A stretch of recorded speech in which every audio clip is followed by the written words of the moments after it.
So my name is Ala Mobedi. My background is of a sporting one. I used to be a soccer player, and I was lucky enough to play for some high-level clubs here in Australia, and then I was able to progress and play in Germany as well for 8 years. Upon my playing career being closing up, my next chapter took me down the path of wanting to provide access and ease of access for people with disabilities through sport, health, fitness, and nutrition, and that developed into organising and building a company called Mentoring All Men, where I was concentrating on finding good male mentors to provide support work for clients with disability, male clients with disability, and helping them access sport, health, fitness, nutrition, but also friendship and male mentorship. And there was a real gap in the market, and it just boomed. And so then we progressed further, and then we said, look, why don't we outsource this and go to mentoring all women and hire female mentors to do the same thing for females with disability. And then that grew beautifully. And then so now we're on the journey of tapping into the allied health sector and trying to build a company that provides support on all bases for people with disabilities, and with concentrating on all of the niches that I just explained. So that's my background, and the business is very people orientated, and that's why my level of investing always is based on people, their story, their journey, how much I trust them, how much I believe in their values and their morals, and that's what brought my attention to Bala, I guess. So yeah, that's my history and my journey. So my name is Jeremy Glaros. I am part of a financial services business. So we help listed Australian companies raise capital. Now that's my background is in financial services. So I worked in investment banking for the first decade and a bit of my time in the workforce, and eventually on the back of that established a couple of companies with some people I'd worked with previously, including the one now that we are continuing to move forward with. So that's been around for over 10 years now, which is obviously a pretty exciting thing. But yeah, along the way, it's predominantly been for me investment banking in Sydney and in Hong Kong. So some stints overseas, which was great. I also flirted a little bit with management consulting and a couple of other careers along the way, but certainly very happy in this more entrepreneurial space ultimately, especially with once you see something turn from an idea into a reality and ultimately into a successful business, it's a fantastic feeling. So that's where we are now, and yeah, going really well. So a personal friend of mine brought Bala's story and business concept to my attention. It definitely got my curiosity. So I asked my friend to put me in touch with Bala, and he told me about his background. He told me about his history, and then he spoke briefly about the business application as well. And to which I said, look, I invest with a few good friends of mine who are incredibly successful and intelligent businessmen. Would you be willing to put a presentation for the group? And that's how we got to know Bala I'd say a year and a half ago, I'd say. Yeah. For me, there were two main reasons. One was the understanding of how big of an economy what's the word? The international students are in Australia. So to come over to a country like Australia and study something as difficult as a degree, a master's, a PhD, whatever it may be, and to use the proper communication to not only succeed on a professional level, but then assimilate culturally, was a fantastic thing. And then the second big reason for me was this, but the migrant story. The migrant story is not an easy story. And that's the personal aspect. It is when we talk about communicating, to be able to come over to a country and give an example as simple as, instead of saying hello, saying g'day, and fitting in a bit more, and to be able to make friends, to be able to make networks, to be able to make connections. All these things come from communication. and it's beyond just language. And so those two things were outstanding features for me in regards to, from a business perspective, Australia has such a massive international student base. And then from a migrant perspective, I think, yeah, what an amazing thing to help people with. So those were the two outstanding reasons for me personally.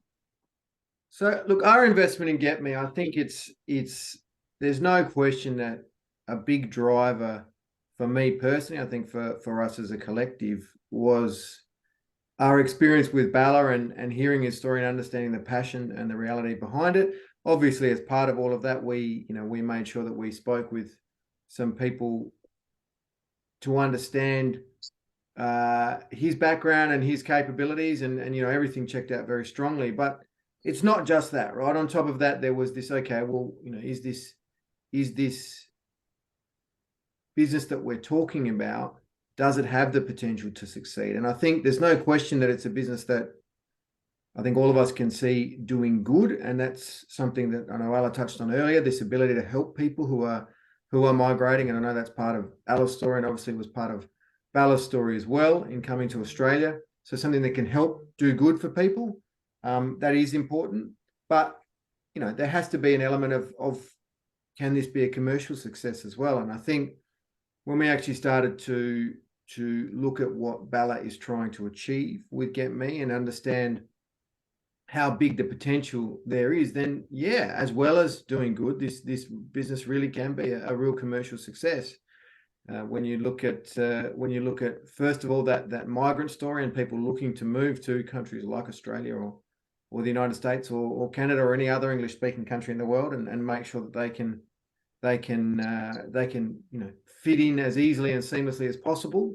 There's no question there's an opportunity there. But also, one of the other things that we sort of talked about along the journey is this big shift to offshoring that a lot of companies have, and obviously the cultural elements that go into that. It's all well and good to be able to speak a language, but communicating is a different thing. And I think that's a point that Bala has made really well in explaining exactly what GetMe is trying to do. It's not just trying to be an imitation of a Duolingo. It's trying to be something that actually helps people really communicate and integrate whatever knowledge they have of English into the cultural setting that they're looking to become part of. And as we know, with huge English speaking populations in non-Western countries that are starting to contribute, being able to help them, I think, does suggest there is real potential commercial success.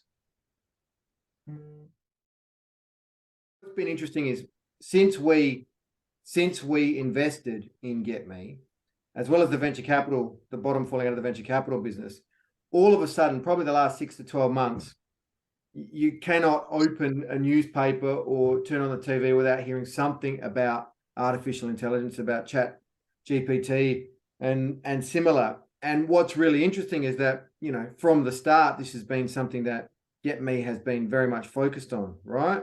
And I remember in the very first discussion we had with Bala about what they're doing, he talked about how they train their AI models and what they're doing. And then in the most recent discussion, that we had with Bala, he demonstrated how GetMe is incorporating some of the new AI and tech that is around, and in a really compelling way. So one of the things the app is able to do is help people prep for job interviews, and do it in not just a very static, simple way. You can actually describe specifically the job you're looking to go for and what you're looking to do, and the app can help you properly prep specifically for that job using AI and using some of the tools available. And that part is really attractive and really interesting. And again, it does feel like this business is riding that wave and actually is at the front edge of it, at the bleeding edge of it, rather than waiting and following. This is something that's been part of the DNA from the start. It's not playing catch up. It's not adding after the fact because that's what everyone else is doing. It's actually saying, no, this is how we want to build it, and this is why we want to do it. And that for me is fantastic vindication of where GetMe's going. And also, it's a great feeling for us saying, yeah, we have actually really thought about this and back someone that does know what they're doing and is putting things into to work to great effect. Yeah, sure. From the point of view of whether or not, as a syndicate, we we would or should invest in any business. The drivers for us, first of all, can the people actually deliver what they purport to want to deliver? And once that box was ticked, then it just becomes a question of, okay, is this a real opportunity? And one of the things that I think has worked very well for us in the time really that we've looked to invest, or over the time from when we first invested in this business to now, we've actually seen a situation where the venture capital markets globally, the bottom has fallen out of them, right? And what it means is that a lot of businesses that really were almost working on the greater fool theory, if I build this thing and get enough users, then hopefully someone will pay me more for it and I can sell the thing, rather than going, well, hang on, I want to build something that actually has a viable path to it being a real business. Now, that's the part that I think is interesting about GetMe. It was never just this, let's cross our fingers and hope that, the hope that at some point someone will want to buy this regardless of the merits. It was, well, no, actually, there is a real business here and there is a real reason to believe there can be a business. And I think, there've already been some good runs on the board, but when you look at that, the opportunities that Alice talking about in Australia, in and of themselves, are attractive. But when you start thinking about the, 1.5 billion people in countries, non-Western countries, where English is one of the primary languages, and we're mostly talking about South Asia there, that becomes a huge opportunity, right? If you can tap that properly. And then in addition to Australia, if you think about exactly what Adela described for Australia, with the large student population, lots of migration, if you look at a country like the United States, it's effectively the same story or a very similar story, but 10 or 15 times as large, right? So that's where it all comes from. And that's where the interest comes from, and the belief, I suppose, comes from, and that's a really important thing. I mean, the things I have to say are very basic, and that's like jumping onto something that's definitely great for community, jumping on something that's a great business incentive, but especially jumping on early as an investor. That's where the benefits are. It's easy to jump onto something once it's proven successful.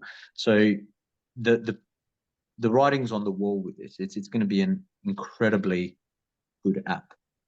There's no doubt about it, and it's going to benefit hundreds of thousands, millions of people. So from an investment perspective, the idea of jumping on at the right time, that's the key to any form of investment, right? So yeah, my final words on that would be get on board, because this is going to be a winner.